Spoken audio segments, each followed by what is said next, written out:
영국의 유명한 작가인 C.S. 루이스가 그의 책 순전한 기독교에서 영적 전쟁, 그리고 이 세상을 전쟁터로 비유하는데 이렇게 표현합니다. 이 세상은 적에게 점령당한 영토입니다. 기독교란 합법적인 왕이 변장을 한 채 그 지역에 상륙하신 이야기입니다. 그리고 왕께서 우리를 거대한 사보타주 작전에 동참하도록 부르고 계십니다. 오늘 하나님의 아들 예수가 오신 것은 이 세상이라는 곳, 하나님 만드신 곳에 사탄이 점령하고 살아가는 곳에 새로운 작전, 그러니까 세상의 마귀가 점령하는 그 세상을 향해서 깨뜨리고 하나님 나라를 세우기 위해서 우리 주님이 오셨을 때 침노라는 말을 썼습니다. 침략하겠다. 참 어떻게 보면 강렬하고 부정적인 단어일 수 있습니다. 그러나 마귀의 나라를 깨뜨리겠다는 집념으로 우리 하나님께서 그의 아들 예수님을 보내주셨습니다. 할렐루야. 그래서 우리가 지금도 그 은혜를 누리고 사는 것입니다. 오늘 합법적인 왕이신 예수 그리스도, 그가 이 땅에 오셨는데 가장 세상의 변방, 이스라엘 땅 가운데서도 초라하고 작은 식민지, 로마의 식민지였던 이스라엘 가운데서도 예루살렘이 아닌 북방의 갈릴리에 오셨습니다. 하나님은 왜 이렇게 아무도 찾지 않는 땅, 그리고 소외된 곳에서 시작하게 하셨는가? 오늘 말씀을 통해서 우리가 하나님께서 영광으로 덮여주실 때에 살아가는 그리스도의 복된 삶을 누리시길 축복합니다. 오늘 누가복음 1장 26절에 한번 보시면요, 이렇게 말씀합니다. 여섯째 달에 천사 가브리엘이 하나님의 보내심을 받아 갈릴리 나사렛이란 동네에 가서, 이렇게 지금 천사 가브리엘이 갈릴리라는 아주 작은 마을을 찾아갑니다. 오늘 누가가 쓰는 방법이 중요한 표현이 있는데요, 항상 누가는 좀 극단적인 표현을 쓰고 있습니다. 뭐냐면 가장 중앙과 변두리, 가장 높음과 낮음, 천한 것, 그 다음에 부귀한 것과 천한 것, 이렇게 가난한 것, 이것을 극명하게 대비시켜서 무엇을 드러내고 싶으신가? 뭐 하는가? 하나님께서 임하시면, 성령이 임하면 높고 낮음이 중요한 게 아니고 부와 빈, 가난한 게 중요한 게 아니라 하나님께서 하시는 그 역사가 굉장히 중요하다는 것을 보여주려고 하는 겁니다. 오늘 그 하나님께서 성령으로 오늘도 우리에게 찾아오셔서 하나님의 영광스러운 예배자로 살아가도록 우리를 격려하고 응원하고 계십니다. 할렐루야. 비가 오는 가운데서도 하나님이 우리를 부르신 거예요. 오늘 나사렛이라는 동네가 어떠냐면요, 굉장히 보잘것없는 동네.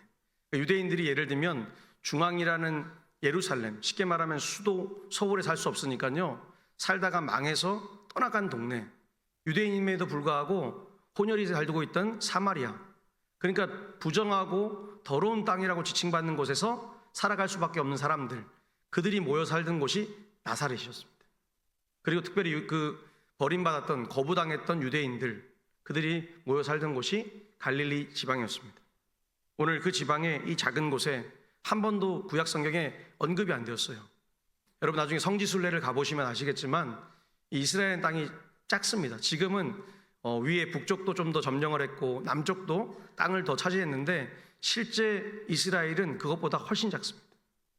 그러니까 지명이 웬만한 곳은 다 알 수 있는 지명. 그런데 나사렛이란 이름이 잘 등장하지 않았어요. 학자들이 추정컨대 아마도 이 마을은 없다가 생겨난 마을, 쉽게 말하면 황무지 같은 땅에 사람들이 모여 사는 땅, 그러니 얼마나 빈약한 땅이었겠습니까? 오늘 그곳에 하나님의 영이 찾아가셨다는 겁니다. 오늘 이 땅을 향해서 요한복음 1장 46절에 뭐라고 나다나엘이 말하냐면요, 나다나엘은 나중에 예수를 믿게 되는데 예수를 믿기 전에 랍비였습니다. 랍비 중에서도 정통한 랍비, 능력 있고 힘 있는 사람이었는데 그가 웬만하면 다른 곳을 비하하는 말을 하지 않는데 비하하는 말을 합니다. 뭐라고 하냐면요, 나사렛에서 무슨 선한 것이 날 수 있겠느냐. 완전 무시하는 거죠. 네, 완전 무시하는 거예요. 거룩하고 복되고 축복받은 것은 결단코 그곳에서 태어날 수 없다, 이렇게 얘기를 하는 겁니다. 이게 당시 유대 사회에 있던, 만연되어 있던 인식이었어요. 바꿀 수 없는 관념이었어요. 생각이었습니다. 그런데 오늘 성령께서 찾아가셔서 마리아를 통해서 일하고 계신다는 겁니다. 오늘 이 작은 동네 나사렛, 그리고 한 여인을 찾아갔는데 이 여인은 누가복음 1장 27절에 보면 이렇게 되어 있습니다. 다윗의 자손 요셉이라 하는 사람과 약혼한 처녀에게 이르니 그 처녀의 이름은 마리아라 되어 있습니다. 마리아를 다윗의 자손 이렇게 하니까 우리가 보기에는 굉장히 힘있고 권세 있는 한 가문을 생각할 것 같은데, 지금 당시는 1000년이 지난, 그리고 나라가 없고 다윗 왕조는 이미 1500~1600년 전에 벌써 멸망을 했기 때문에 아무짝에 쓸모없는, 아무 권세가 없는 그런 모습이었습니다. 그런데 그 여인에게 오늘 찾아가신 거예요. 오늘 우리의 삶 가운데서도 하나님이 찾아오실 줄 믿습니다. 언제 찾아오시냐? 오늘 마리아처럼 마음을 먹을 때 찾아오기 시작합니다. 오늘 이 누가가 마리아를 어떤 여인으로 평가하고 싶은가라고 아주 극명하게 잘 드러낸 본문이 있는데요, 오늘 이렇게 말을 해요. 천사가 하갈에게 찾아간 것처럼 자기에게 찾아왔는데 그 이름을 정할 때 나옵니다. 오늘 31절인데 31절 말씀 우리 같이 한번 읽겠습니다. 보라, 내가 잉태하여 아들을 낳으리니 그 이름을 예수라 하라. 잠 띄어나 보세요. 오늘 보라, 잉태하여 아들을 낳으리니 그 이름을 예수라 하라 그러는데, 창세기 16장에 보면 하갈을 찾아가신 하나님께서 동일하게 얘기합니다. 보라, 아들을 낳으리니 그 이름을 이스마엘이라 하라. 누가가 그대로 써먹고 있습니다. 누가가 다른 사람도 아닌 보라, 여기서 보라는 나는 힘내, 히브리어로 무슨 말이냐면요, 집중해, 정신 차리고 날 봐, 이 뜻입니다. 눈으로 보라는 게 아니고요, 주의를 환기시키는 단어예요. 그래서 오늘 그 말을 하고 있습니다. 보라, 내가 잉태하여 아들을 낳으리니 그 이름을 이스마엘이라 하라. 빼주세요. 그래서 그 말을 오늘 예수님의 이름을 그대로 등장시키고 있습니다. 천사도 동일하게 가브리엘이 출동합니다. 하나님은 왜 그랬을까요? 수천 년 전에 아브라함의 첩이었던 한 여인에게 찾아갔습니다. 사레가 출산을 할 수 없으니 그 몸종이었던 애굽의 몸종을 선물로 주었습니다. 이게 중동의 문화예요. 자녀를 생산하면 그 자녀는 당연히 사레의 아들이 되는 거예요. 그런데 시기심이 일어나는 거예요. 그래서 이 여인을 출가시켜버립니다. 사막 한가운데 떨어지게 만들어요. 뱃속에 아기가 있는데 아무 힘도 없는 여인이 수천 년 전에 중동의 한 사막에 떨어진다. 이건 지옥이죠. 그래서 그 여인이 죽여달라는 심정으로 하나님께 외쳤을 때에 하나님이 찾아와서 그에게 복을 주시는 거예요. 아, 내가 너희 자녀에게 복을 주겠다. 그래서 지금 중동의 많은 나라들이 민족의 조상, 누구라 부르죠? 이스마엘. 그리고 그들이 조상 위에 진짜 최고 위의 조상을 아브라함이라고 부릅니다. 물론 창세기 17장 가기 전까지는 아브람이라고 부르지만 그 이후에 아브라함, 결국에 압이라는 칭호를 받게 되는 겁니다. 오늘 우리는 어쩌면 인생의 주변부를 살아왔던 사람들입니다. 변두리의 인생, 이름도 없이 빛도 없이, 지금도 어쩌면 그렇게 큰 영향력을 갖지 못한 인생으로 살지 모릅니다. 그러나 우리가 지금 이 자리에 모여서 함께 예배할 때, 오늘 우리 아침에 예배드리기 전에 민족 가운데 빛이 되게 해달라고 제가 부르라고 했거든요. 민족 가운데 빛이 어떻게 되겠습니까? 우리의 힘으로 한 사람 한 사람 절대 될 수 없습니다. 그런데 동부교회, 한국교회라는 이름으로 뭉친다면 하나님께서 민족 가운데 빛이 되게 하실 것이고 열방 가운데 소망을 품게 하실 줄 믿습니다. 얼마나 좋은 가사입니까? 민족 가운데 복음을 전파하고 치유하고 빛이 되어서 마리아가 그 훗날 그 위대한 어머니의 한 사람이 되는 거예요. 물론 우리가 종교적으로 성모라는 이름을 붙이면 안 됩니다. 그러나 한 여인으로서 가장 최고의 이름을 얻는 여인, 그가 마리아가 되는 겁니다. 오늘 우리의 그 삶이 어떻게 일어나는가? 우리가 예수 그리스도가 누군지 알게 되는 그 정체성에서 시작하는 겁니다. 오늘 31절에 그 이름을 예수라고 하셨습니다. 예수님. 당시에 예수님이란 이름, 비슷한 이름이 이사야 또 여호수아 있었습니다. 남자라면 한번 태어나서 자녀가 태어나면 이름을 주고 싶잖아요. 멋진 이름을 주고 싶은 거예요. 다윗, 그죠? 여호수아, 하나님이 구원하신다. 그런 이름을 주고 싶은 거예요. 그러니 그런 이름들 중에, 흔한 이름 중에 다른 발음으로 예수란 이름을 하나님이 선포하시는 거예요. 그래서 그 하나님께서 그의 아들이신 예수 그리스도가 세상에 나가서 어떤 일을 하실 것인가 선포해 줍니다. 근데 오늘 이 출생의 비밀을 구약성경 이사야 7장 14절에서 말씀하고 있습니다. 우리 한번 같이 읽겠습니다. 보라, 처녀가 잉태하여 아들을 낳을 것이요 그의 이름을 임마누엘이라 하리라. 아멘. 아멘이시죠? 그의 이름이 우리와 함께하고 그의 이름이 우리 가운데 구원자가 되셔서 지금도 살아계셔서 내 삶과 내 영혼 속에서 매일매일 나를 어떻게 하죠? 약동케 하시는 거예요. 일하게 하시는 거예요. 오늘 그 위대하신 왕께서 오셨을 때 그의 사명이 무엇인가를 밝히 알려주고 있습니다. 우리를 구원할 분. 우리의 인생에 육체가 아플 때 하나님의 이름을 부릅니다. 예수님 고쳐주시옵소서. 그러면 예수님이 우리 육체를 고쳐주실 줄 믿습니다. 우리가 가난할 때 하나님 아무것도 없습니다. 열심히 일할 테니까 하나님 직장을 주시고 사업터를 주시고 복을 내려주세요. 기도했잖아요. 하나님이 물질도 허락하셨어요. 오늘 우리의 인생에 흔히 우리가 개혁주의에서 전인격적인 구원이라고 말합니다. 뭐죠? 육체가 건강해지고 영혼이 영생을 얻게 하고 삶 가운데 평강을 허락하시는 것이 바로 전인격적인 구원입니다. 근데 오늘 우리는 그것을 어느 순간에 갑자기 물질을 구하면 세속적인 것으로, 더러운 것으로 얘기할 때가 있습니다. 아니요. 우리의 영혼이 잘됨같이 범사에 잘되는 그 삶이 날마다 이어지는 것, 우리 개혁주의에서도 전인격적인 온전한 구원을 추구하는 거예요. 그래서 자본주의가 어디서 나왔습니까? 예, 성경에서 나왔습니다. 막스 베버가 자본주의를 얘기할 때 하나님께 주신 최선의 것이 무엇인가? 하나님께 최선해 준 삶이 무엇인가? 열심히 주의 나라와 주의 삶을 위해서 살아가는 것. 그래서 자본주의가 나온 겁니다. 오늘 우리는 하나님 주신 이 빛 대신 삶을 부정해서는 안 됩니다. 예수가 오셔서 우리에게 주신 삶. 교회가 들어간 곳마다 무슨 일이 일어나죠? 네, 복음의 번영이 일어납니다. 축복이 일어나요. 한번 보세요. 복음이 들어가는 곳에 자유가 임하고 자유가 임한 곳에 하나님께서 은혜를 베풀어 주신다는 겁니다. 오늘 우리는 그런 삶을 살고 있습니다. 할렐루야. 살고 있습니다. 지금 대한민국에서 얼마나 잘 살고 계세요. 그죠? 이 자유롭고 세상에서 이렇게 치안이 좋은 나라가 없습니다. 거의 완벽하죠. 한번 외국을 꼭 나가보셔야 돼요. 네, 무서운 데를 살아보셔야 돼요. 여러분 미국 땅 우리가 아메리칸 드림 좋잖아요. 한번 가보셔야 돼요. 밤에 가보셔야 돼요. 뉴욕 한복판이 아니라 일반적인 시민이 사는 동네를 가보셔야 돼요. 퀸즈나 브루클린이나 이런 데 가보세요. 얼마나 무서운지. 밤에 아무것도 없습니다. 큰일 납니다. 일본도 마찬가지죠. 관광지를 빼고 오사카 시내에 있는 흔히 말하는 도톤보리 그 주변 일대 관광지를 빼고요. 제가 선교하러 가본 다른 현이 몇 개 있거든요. 그 지역은 정말 무섭더라고요. 밤에는 나가면 안 되는 거예요. 불황자들이 살아요. 우리나라는 얼마나 좋습니까? 제가 밤에 이렇게 늦게 한번 이렇게 걸어봐도 여기 참 폐가들이 많이 있잖아요. 그죠?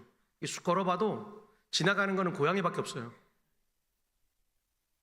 고양이만 야옹하고 나머지는 조용해요. 무섭지가 않아요. 그만큼 안전한 나라를 살 수 있게 하신 것도 하나님의 크신 은혜인 줄 믿습니다. 곳곳에 우리 믿음의 사람들이 살고 있잖아요. 하나님이 예수 이름을 믿고 살아가잖아요. 오늘 그런데도 불구하고 우리 가운데 계속해서 찾아오는 것은 두려움이에요. 그죠? 내 인생 노후의 삶이 어떻게 될 것인가? 젊은 우리 40대들이 올 한 해에 자살률이 자살하는 사람들이 교통사고나 암으로 죽는 사람보다 훨씬 많다고 그럽니다. 특별히 여기 40대가 있지 않습니까? 저도 40대가 되는데 우리 나이 때가 삶의 생에 가장 빛나는 시간이에요. 할렐루야. 왜 아멘 안 해주세요? 삶의 가장 빛나는 시간이죠. 네. 가장 행복한 시간. 인생을 살아갈 때 가장 그나마 지혜도 좀 갖추고 혈기보다는 지혜를 갖고 내 삶의 지식도 좀 쌓아가고 이제는 그 지혜와 지식이 마음껏 펼쳐지는 시간이 40대인데 이 나이 때 인생에 위기가 찾아오니까 목숨을 쉽게 버린다는 거예요. 그래서 작년부터 올해까지 이 40대의 죽음이 참 많다 그래요. 왜 두려움이 찾아옵니까? 내가 살아가는 삶의 목적이 사라지고 방향이 무너졌을 때 꺾이기 때문에 그래요. 근데 우리 예수 믿는 사람들은 고난이 찾아와도 두렵지만 하나님을 다시 의지하여 일어날 줄 믿습니다. 하나님이 힘을 주시거든요. 오늘 이 마리아가 29절에 보니까 이렇게 말해요. 마리아가 그 말을 듣고 놀라 이런 인사가 어찌함인가 생각하며. 29절에 보니까. 그래서 천사가 얼마나 두려워하는지 그녀에게 이렇게 말합니다. 처녀가 그 말을 듣고 놀라 이런 말 하니까 천사가 뭐라고 하냐면 마리아여 무서워하지 말라. 마리아여 무서워하지 말라 말합니다. 내가 하나님의 영광을 입는 은혜를 입었으니까 무서워하지 말라는 거예요. 오늘 우리가 자주 들은 얘기 중에 처녀가 임신을 하면, 그죠? 우리 조선시대도 돌로 맞아 죽었습니다. 근데 중동도 똑같아요. 처녀가 임신을 하면 돌에 맞아 죽습니다. 얼마나 두렵겠어요. 하나님이 찾아오셔서 야, 너 뱃속에 세상을 구원할 아기가 들어있어 라고 얘기했지만 내가 이것을 출산할 거라 생각하니까 얼마나 두렵겠습니까? 이게 우리의 신앙의 모습을 보여주는 단면입니다. 그래서 오늘 자신의 삶이 얼마나 두려운지 우리가 읽은 34절에 그러지 않습니까? 나는 남자를 모르니 어찌 이런 일이 일어 있겠사옵나이까. 절대 일어나면 안 될 일이 나에게 일어나니, 감당할 수 없는 일이 일어나니 내가 감당 못하겠습니다라고 고백하고 있습니다. 오늘 이때 가브리엘이 그녀를 향해서 가장 중요한 방점을 찍는 메시지를 전합니다. 뭐냐면요, 35절인데요 35절 말씀 우리 함께 읽겠습니다. 천사가 대답하여 이르되 성령이 내게 임하시고 지극히 높으신 이의 능력이 너를 덮으시리니 이러므로 나실 바 거룩한 이는 하나님의 아들이라 일컬어지리라. 아멘. 여러분 믿습니까? 성령이 내게 임하시면, 오늘 이 예배 현장에 성령이 임하면 내 인생의 걱정이 사라지게 되는 겁니다. 이 잠깐 시간에 1시간이지만 지금 이 잠깐의 시간에 성령이 임하면 내가 예배 드리는 데 집중하고 하나님의 영광이 나에게 덧입혀지면 내가 하나님 나라를 꿈꾸면서 예배를 드리고 있는 거예요. 근데 오늘 그게 잘 안 될 때가 있으시죠. 세상의 걱정, 그죠? 삶의 문제, 아니면 내 믿음의 연약함 때문에 안 될 때가 있습니다. 근데 그때 오늘 이 말씀을 기억하십시오. 누가복음 1장 35절 말씀. 성령이 내게 임하시고 지극히 높으신 하나님의 능력이 나를 덮는다면 나는 아무 걱정 없이 인생을 살아갈 수 있습니다 라고 고백해야 되는 거예요. 오늘 사람의 힘과 계획이 아닌 성령의 능력으로 사는 삶, 우리가 매일 부르잖아요. 성령의 능력. 우리 젊은이들이 막 예배하고 중고등학생들이 수련회 가서 막 찬양하고 회개하고 나서 바로 뭐 하죠? 성령의 능력이 사라져서 세상에 나가서 게임하고 또 막 사는 거예요. 감정이 들어오는 거예요. 제가 얘기했잖아요. 목사에게 이 참 중요한 것, 특별히 강단에서는 이 목사는 하루 종일 평생을 이 예배드리는 이 말씀을 전파할 때에 얼마나 감사한지 몰라요. 나의 감정이 죽는 시간이에요. 내 감정이 찬양할 때 드러나면 어떻게 될까요? 내가 지금 찬양대에 서 있는데 감정이 확 드러나요. 그거 어떻게 될까요? 찌그러지고 노래도 하기 싫고 직분 때문에 쪽팔려서 서 있는 게 서 있고, 그렇죠? 제가 만약에 여러분 그런 마음을 가지고 다 올라오면 여러분 설교할 때 뭐가 되겠습니까? 하나님의 말씀이 선포될 때, 성령이 내 안에서 말씀하실 때 우리는 그 어떠한 것을 다 내려놓고 달려갈 수 있다는 거예요. 이게 큰 축복이에요. 오늘 이 덮는다는 표현이 얼마나 좋습니까?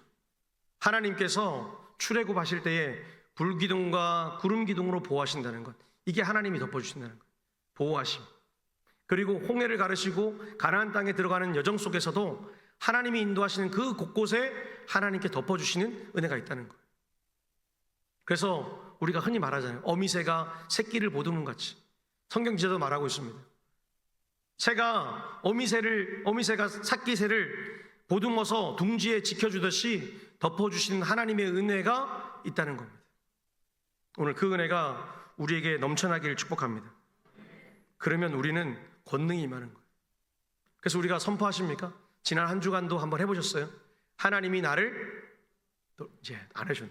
다시 해보겠습니다. 하나님이 나를 돌보십니다. 하나님이 우리 교회를 돌보십니다. 그 가운데 목적어를 바꾸는 거예요. 하나님이란 주체가 내 인생에 찾아오셔서 내 목적이 되시고 내가 목적이 되는 게 아니고 하나님이 내 인생의 목적이 되셔서 나를 돌보아 주시고 내 교회와 내 민족을 돌보아 주시옵소서. 이렇게 선포하는 거예요. 선포하면 하나님이 일하시는 거예요. 오늘 그 하나님께서 우리 교회를 기억해 주시길 축복합니다. 우리 동부교회를 기억하셔서 하나님의 사람들을 보내는 거예요. 오늘 어지러운 세상 아닙니까? 세상의 기준을 정해줘야 되잖아요. 세상의 기준을 말씀으로 정해줘야 되잖아요. 세상을 어떻게 살아야 될지 청년들에게 기준을 제공해줘야 될 목회 현장에서 두루뭉실하게 이것은 선인데 이것은 악인데 하지 않고 이것은 선인 것 같은데 악이 될 수 있는 것 같아요? 악인데 선이 될 수 있는 것 같아요? 아니요. 분명합니다. 하나님이 원하시지 않는 것은 다 악인 거예요. 제가 지난번에 한번 얘기했죠. 하나님께서 원하시는 것, 그것은 갓 하나님이 원하시는 거예요. 근데 굿 우리가 보기에 좋은 게 있을 수 있어요. 그런데 그 좋은 것만 가지고 세상을 살면 우리는 망한다는 겁니다. 하나님이 원하시는 그 영광스러운 삶, 예배하고 예배자의 삶을 사시길 축복합니다. 축복합니다. 그러면 예배를 드리면 되는 거예요. 우리가 혼란스러운 게 있어요. 목사님 예배 여기서 드리고 세상에 나가서, 제가 얘기했잖아요. 세상에서 열심히 일하시라니까요. 열심히 일하는 게 예배라는 거예요. 히브리어로 아바드, 하나님을 예배하는 것, 지금 이 현장에 모여서 예배하고 세상에 나가서 내가 내 맡은 일을 열심히 하셔야 돼요. 사람들이 저 사람 왜 이렇게 열심히 일하냐, 우리 목사님이 열심히 일하란다, 돈도 열심히 벌고 복되게 살아란다. 아바드, 그 단어가 똑같은 거예요. 그런데 그 마음속에 뭐가 품어야 돼요? 내가 하나님 주신 이 힘과 지혜와 능력으로 내가 이것을 통해서 귀하게 살겠다. 그래서 하나님 편에 서서 살겠다고 선포해야 될 줄 믿습니다. 오늘 고난이 찾아옵니다. 감당 못할 고난. 그래서 우리 성도는 고난을 뭐라고 그러죠? 시험이라고 부릅니다. 야고보 사도가 야고보서에서 시험이라고 얘기했습니다. 테스트라고 했습니다. 시험을 출제하신 분도 하나님, 점수를 매기는 분도 하나님. 그러면 세상의 시험은 점수에 따라서 뭐가 있습니까? 합격, 불합격이 있습니다. 그런데 우리 하나님은 그런 얘기 하나도 하지 않았습니다. 우리가 예수를 믿고 하나님을 구주로 삼고 사는 시작부터 하나님은 시험하셨는데 그 시험 가운데서 점수는 매길지언정 한 번도 불합격이 없다는 거예요. 근데 누가 불합격이 있어요? 불합격? 내가 불합격이에요. 목사님 제가 요즘에 기도도 안 하고, 목사님 제가 이것도 안 하고, 누가 물어봤나요? 내가 믿음이 없는 거를 하나님께 알아야 되는데 사람들에게 얘기하고 삶으로 살아가는 거예요. 지금 이 자리에도 구원의 확신이 없고 내가 믿는 것에 두렵습니까? 그럼 하나님을 향해서 말씀하세요. 기도하세요. 하나님은 우리를 다 합격시켜 주셨습니다. 할렐루야. 그런데 그 점수가 차이가 있는 거예요. 그래서 예수님 뭐라고 말해요? 겨자씨와 같은 믿음, 찌개난 믿음, 요만한 믿음. 그죠? 겨자씨가 요만하거든요. 손톱. 제 손톱보다 조금 더 작은 것 같아요. 그 작은 믿음으로 살아가기만 해도 좋겠다 얘기하시는 거예요. 근데 우리는 어떻게 합니까? 합격, 불합격을 얘기하는 거예요. 누가 얘기했습니까? 여러분이 얘기했어요. 여러분 스스로가. 하나님은 오늘도 우리의 삶 가운데 이렇게 말씀하세요. 나는 점수는 매기고 싶어. 그죠? 당연하죠. 하나님이시니까. 내 자녀가 어떻게 사는지 점수는 매기고 싶잖아요. 아, 잘 살고 있네. 몇 점 주고 싶다. 그런데 내 자녀를 향해서 자녀가 아니라고 말하지 않지 않습니까? 내 자녀잖아요. 영원히 내 자녀잖아요. 그래서 오늘 우리는 하나님을 누구라 부릅니까? 아버지라 부릅니다. 세상의 종교는 신은 신이에요. 그렇죠? 근데 우리는 하나님은 내 아버지가 되신다는 거예요. 그 아버지는 변하지 않는다는 거예요. 근데 누가 변하는 거예요? 내가 내 상황과 조건 속에서 매일 변하는 거예요. 왔다리 갔다리 하는 나쁜 사람은 누구죠? 우리라는 거예요. 우리는.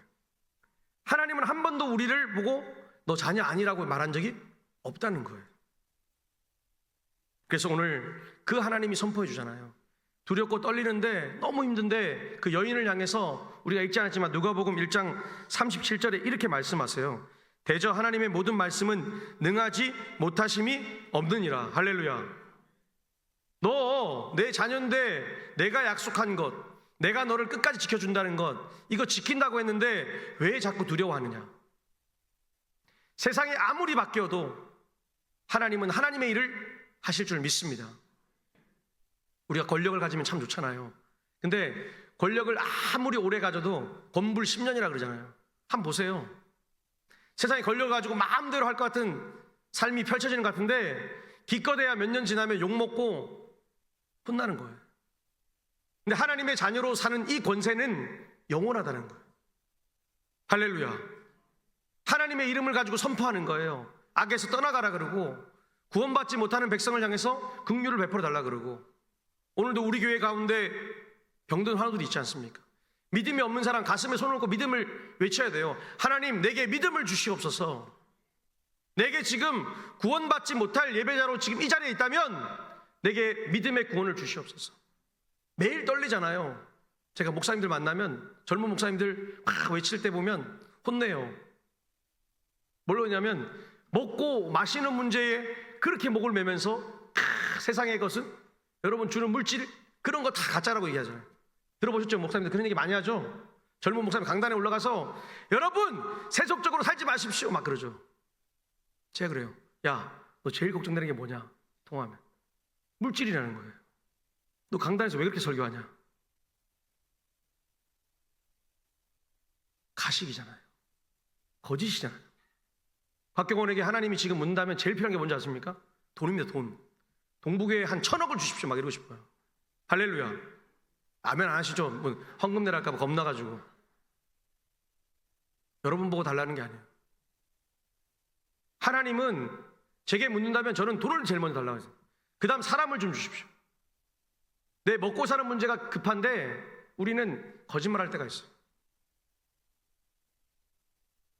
오늘 성경에 한 번도 하나님이 내가 물질을 추구한다고 해서 하나님이 저보고 너 가짜 목사다 이렇게 한 적도 없습니다. 구약의 최고의 축복이 뭔지 아십니까? 솔로몬이 받았던 기도 위의 축복이 뭐죠? 부귀와 명예와 장수를 허락한다. 할렐루야.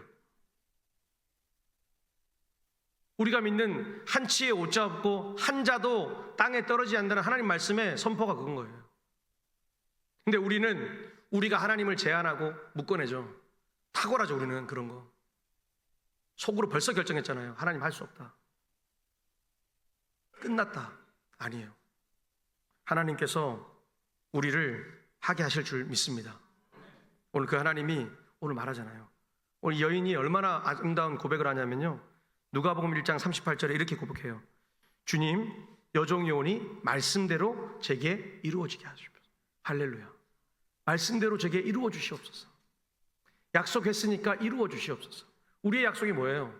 내가 기도하면 솔로몬의 기도처럼 내가 기도하면 땅 끝에 있을지라도 하나님이 건져주시고 내가 약하면 하나님이 채워주시고 그 솔로몬의 기도를 한번 읽어보세요. 얼마나 멋있어요. 하나님께서 복을 주신다 그러는데 우리는 하나님의 복을 마음껏 제한하잖아요. 오늘 우리 교회 성도님들이 그렇게 서로를 축복하고 자녀들을 축복하길 원합니다. 오늘 그 하나님께서 이 귀한 여인에게 주신 삶, 오늘 하나님의 시선이 이 여인에게 향하니까 하나님의 영광이 드러나고 그 영광이 임하니까 영광에 부푼 여인이 두려움 속에서도 하나님의 뜻을 이루어가는 거예요. 오늘 그 하나님이 우리를 향하고 있어요. 할렐루야. 할렐루야. 동북교회를 향하고 있어요. 동북교회를 향하고 있다는 증거가 있어요. 새 가족들이 오기 시작했어요. 그죠? 오늘도 왔어요. 일부에도 오고 오는 거예요. 여러분들이 전도지가 된 거예요. 여러분의 삶이, 여러분의 기쁨이 전도지가 되는 거예요. 예수 믿어서 오늘 나가잖아요. 미친 사람처럼 막 웃고 다니세요. 알았죠? 왜 안 웃으세요? 참는데. 심연아 권사님 웃으세요. 하나님이 여러분을 얼마나 사랑하세요. 네. 내 인생에 얼마나 감사해요. 평강이 찾아오고 하나님이 지켜주시고 교회에 왔더니 좋은 믿음의 사람들이 나를 반가이 맞아주고 오늘도 인사하셨죠? 모르는 사람 있든 말든 10명 이상 제가 뭐죠? 막 인사를 했죠. 반갑다고, 잘 살았냐고, 고맙다고. 그쵸? 안 하셨나 보네요. 하셔야죠. 문혁 기사님 하셔야 합니다. 하셨죠? 네, 오늘 나가면 10명씩 하십시오. 제가 지켜봐야지. 딱 봐가지고 하십시오. 우리의 삶이 하나님이 하실 줄 믿습니다. 하나님은 위에서 바라보시고 성령을 찾아오시지만 그 말과 시선은 우리가 하는 거예요. 우리가 서로를 축복하는 거예요. 오늘 여인이 만났던 하나님 얼마나 감사해요. 그 영광이 우리 삶에, 우리 가정에, 동북교회와 이 대전 땅에 넘쳐나길 축복합니다.